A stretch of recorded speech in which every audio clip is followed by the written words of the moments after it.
Good morning దేవుని ప్రియ కుమారుడా, good morning దేవుని ప్రియ కుమార్తె. Special good morning to you. నీ జీవితంలో దేవుడు ఎప్పుడు కూడా కార్యం చేసే దేవుడే. ఈ లోకంలో బైబిల్లో ఒక మాట ఉంటుంది, ఈ లోకంలో ఎవరెవరైతే ఉన్నారో వారందరూ ఎంత చెడ్డవారైనా ఎంత మంచివారైనా అందరిపైన సమానంగా దేవుడు తన వర్షంను కురిపిస్తా అని చెప్పాడు. కృతజ్ఞత లేని వారి పట్ల కూడా ఎవరైతే కృతజ్ఞత ఎప్పుడు చూపించలేదో, థ్యాంక్ యూ అని చెప్పలేదు దేవునికి, వారి పట్ల కూడా దేవుడు తన ప్రేమను వ్యక్తపరచుతూనే ఉన్నాడు. సంగమా, నీవు దేవుని కుమారుడివి, దేవుని కుమార్తెవి, నీపైన ఎంత గొప్ప ప్రేమ దేవుడు కుమ్మరిస్తాడు చెప్ప.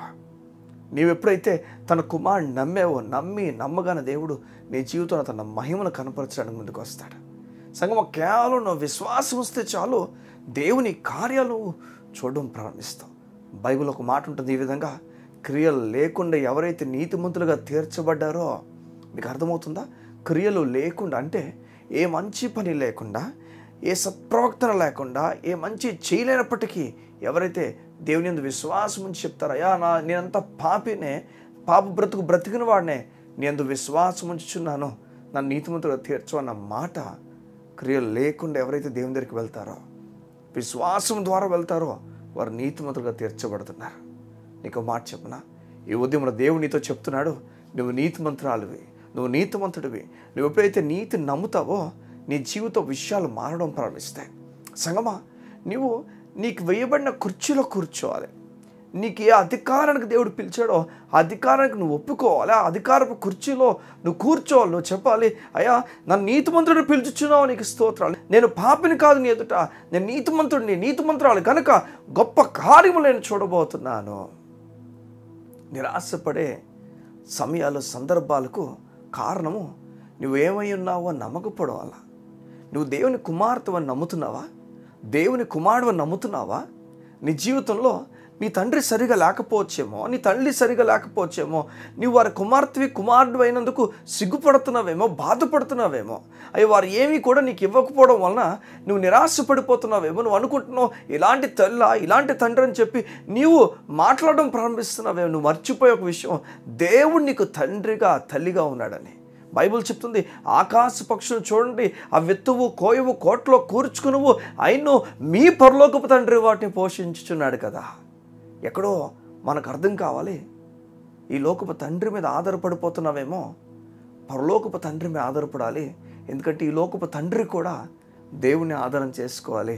ఈ లోకపు తండ్రి అయిన మన తండ్రి, ఆయనకు కూడా పరలోకపు తండ్రిగా ఆయన చూసుకోవాలి.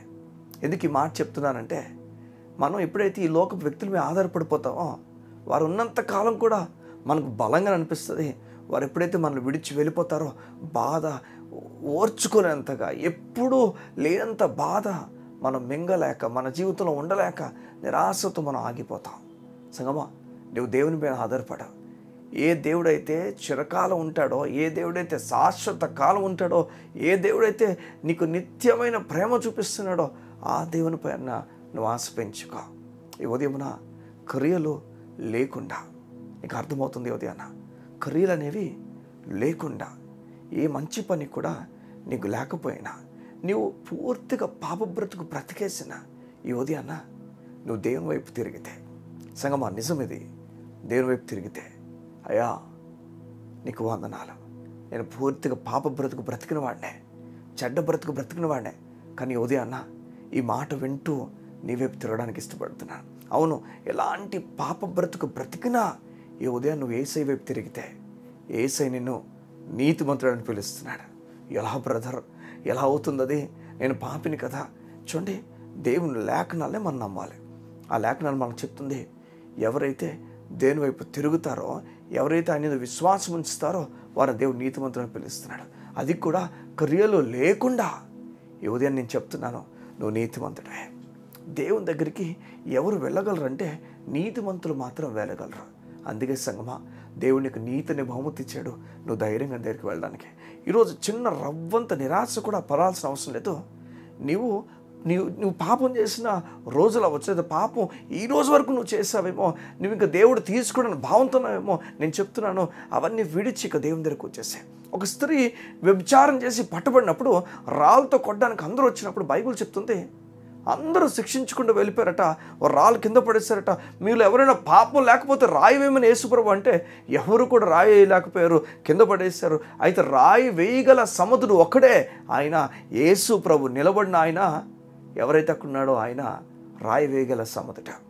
ఆయనలో ఏ పాపం కూడా లేదు. బైబిల్ చెప్తుంది ఆయన రాయి వేయలేదు. ఎవరు నేను శిక్షించలేదా, నేను కూడా నేను శిక్షించని చెప్తాడు. ఇప్పుడు వెళ్ళు, ఇంకా పాపం చేయక. అవును, శిక్షించును అని చెప్తున్నాడు ఈ ఉదయం. నీకు దేవుడు నిన్ను శిక్షించడం చెప్తున్నాడు. నీ శిక్ష యావత్తు కూడా యేసు ప్రభు పైన వేసేసాడని చెప్తున్నాడు. నీకు చెప్తున్నాడు, నీవు క్రియలు లేని వ్యక్తివి, నువ్వు సరిగా లేని వ్యక్తివి, నీ జీవితం పాడు చేసేసుకున్నావేమో, ఒకసారి రా, నేను నీతిమంతుడని పిలుస్తున్నాడు. క్రియల మీద ఆధారపడి బ్రతకద్దని దేవుడు చెప్తున్నాడు. ఆయన మీద ఆధారపడి బ్రతకమని చెప్తున్నాడు. యువతి అన్న, క్రియలు లేకుండా ఎవరైతే ఆయన మీద విశ్వాసం ఉంచుతారో వారిని దేవుడు నీతిమంతుడు ఎంచుచున్నాడు. యువతి నేను నీతిమంతుడని పిలుస్తున్నాడు. ధైర్యంగా రా, నేను చెప్తున్నాను. నువ్వు దేవుని పక్కన కూర్చుండి పెట్టబడ్డావు. నువ్వు దేవుని పక్కన ఉన్నావు. నువ్వు ఆయనతో మాట్లాడావు, ఆయనతో ముచ్చటించు, ఆయన చెప్పడం ప్రారంభించు. నేను చెప్తున్నాను, నువ్వు ఆయనతో మాట్లాడుతుండగా నీ గొప్ప సమాధానం నిండిపోతుంది, గొప్ప నెమ్మదితో నిండిపోతావు, గొప్ప ఆశీర్వాదం నువ్వు గమనిస్తావు. యువతి అన్న, కళ్ళు మూసుకుంటావు. నీ గురించి ప్రార్థన చేయడం నీకు ఇష్టపడుతున్నాను. కళ్ళు మూసుకున్నట్లయితే నీ గురించి ప్రార్థన చేస్తాను. నీ జీవితంలో దేవుని కార్యం నువ్వు చూడబోతున్నావు. నువ్వు మొదట నీతిమంతుడిని నమ్మడానికి ఇష్టపడవు. అయ్యా, నీ బిడ్డలు క్రియలు లేకుండా ఇంతవరకు పాడిన బ్రతికారేమో, నీకు దూరమైన ఆలోచన కలిగి ఉన్నారేమో. యోధి అన్న, అవన్నీ విడిచిపెట్టి నూతన బ్రతకడానికి ఇష్టపడుతున్నారు. అయితే దానికి ముందు వారికి నీ దాసుని తెలియజేస్తున్నారు. వారిని వైపు తిరగ్గా వారు నీతిమంతులని పిలువబడుతున్నారు. నిబిడలో నీతిమంతుడు కనుక ఉన్నతమైన కార్యాలు ఈ దినం జరిగించండి యేసునామములో. గొప్ప కార్యములు వారు చూచునుగాక యేసునామములో. దేవుని గొప్ప కార్యములు నిబిడలు చూచునుగాక యేసయ్య నామములో. నిబిడలు చూచినట్లుగా నీ సహాయం అనుగ్రహించి నడిపించమని అడుగుతాం. యేసు నామమున ప్రార్థించుచున్నాము తండ్రి. ఆమేన్, ఆమేన్, ఆమేన్.